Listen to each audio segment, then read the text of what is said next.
A deer can smell your hostas from almost half a mile away, in the dark, while it's raining. That same nose is exactly why some plants get destroyed overnight, and others get walked right past like they're invisible. The plants deer refuse to touch aren't rare, they aren't expensive, and half of them are probably sitting on the clearance rack right now because nobody knows what they're for.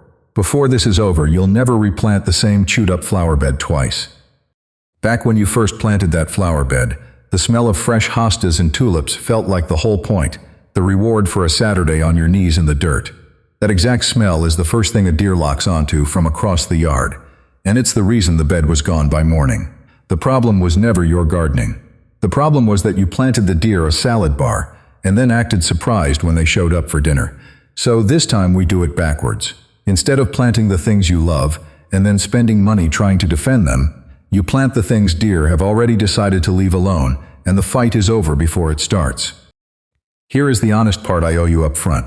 No plant on earth is 100% deer-proof. A truly starving deer in the dead of winter will sample almost anything if the choice is your garden or going hungry. So nobody serious uses the word deer-proof. The word that matters is rarely browsed, and it means exactly what it sounds like. These are the plants that deer walk up to, sniff and reject, year after year, while your neighbors plant enough of them and you stop being the easy meal on the block. The deer move on to softer targets, and your flower bed finally gets to grow up. And the money side of this is the part nobody talks about. Think about what deer damage actually costs you. It is not just the chewed plant. It is the replacement plant in May, the bottle of stinky spray that washes off in the first rain, the second bottle, the fencing you priced out and could not stomach, and the slow realization that you are paying a yearly tax to feed wildlife. Every plant on this list ends that. You buy it once, the deer leave it alone, and it comes back on its own every spring. Let's walk through 11 of them. Number 11, boxwood. If you want one shrub that deer treat like it is made of plastic, start here. Boxwood is one of the most reliably deer-resistant plants you can put in the ground, and the major garden references rate it as rarely damaged for a simple reason. The leaves contain bitter, slightly toxic compounds that taste terrible to a browsing and quit. So, the Old Farmer's Almanac lists boxwood among the shrubs deer consistently leave alone, and that reputation has held up across decades of frustrated gardeners. Boxwood is hardy across roughly zones 5 through 9, evergreen and slow growing in the best way, because slow growth means it holds its shape for years without you fussing over it. The placement tip is to use it where deer pressure is worst, right along the edge of your property, or framing a bed you actually care about. Because a low boxwood border acts like a wall, the deer simply do not want to chew through. The payoff is structure. While everything else dies back in winter, boxwood stays green and tidy, giving your yard bones and shape in January when the rest of the garden is brown sticks. That is a lot of value from a shrub that asks almost nothing and feeds nothing with antlers. Number 10, juniper.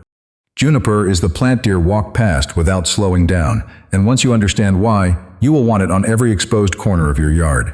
Junipers are prickly, resinous, and aromatic at once, which is a triple insult to a deer's mouth and nose. Those needle-like leaves are sharp and stiff, the foliage is loaded with strong-smelling oils, and the whole package reads to a deer as not food. Garden design includes juniper on its list of top deer-resistant plants, and anyone who has watched deer cut a wide path around a juniper hedge knows it earns the spot. Juniper is tough across a huge range, roughly zones 3 through 9 depending on the variety, and it shrugs off drought, poor soil, road salt, and wind.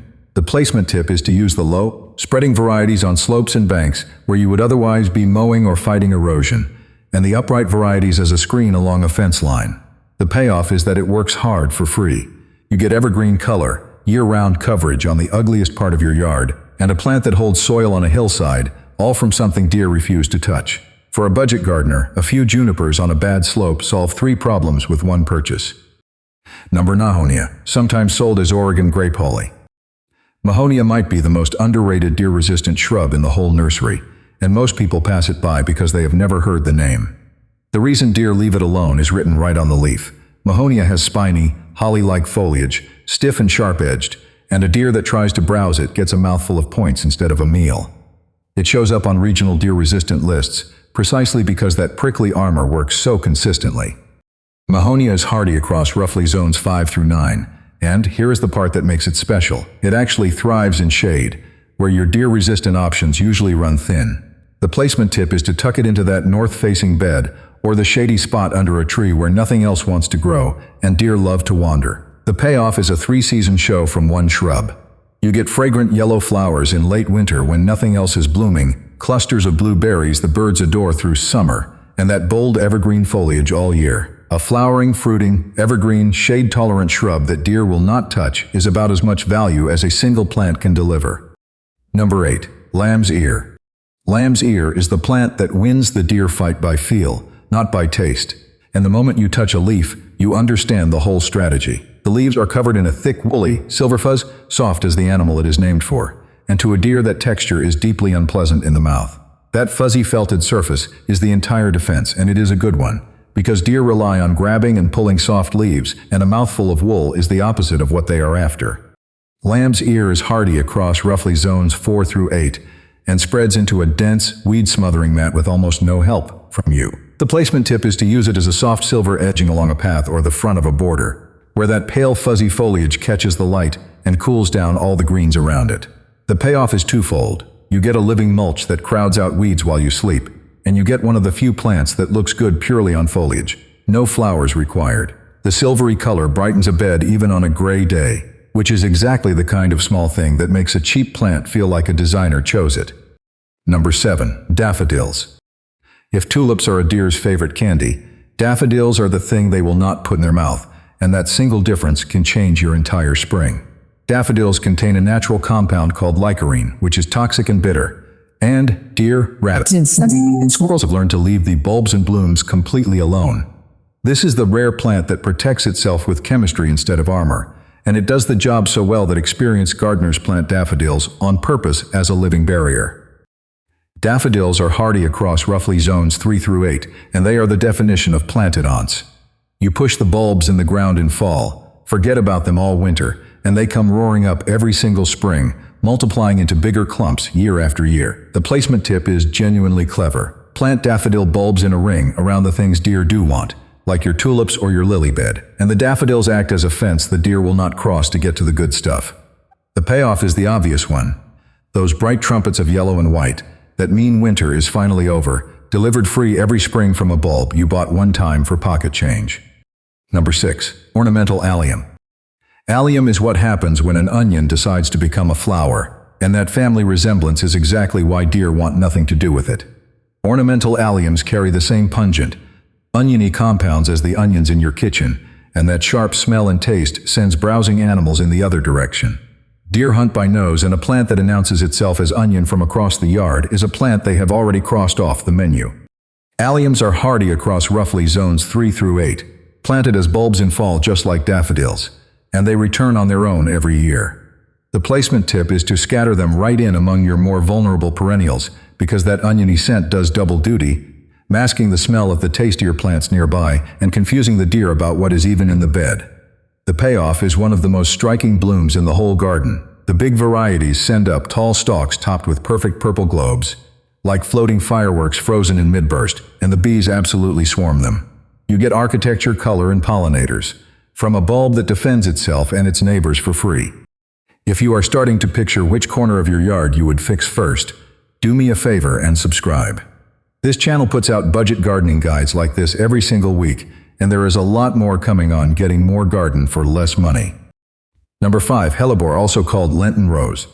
Hellebore is the plant that blooms when nothing should be blooming and gets ignored by deer the entire time, which makes it close to a miracle in a deer-heavy yard. The leaves are leathery, bitter, and mildly toxic, and deer give the whole plant a wide berth because of it.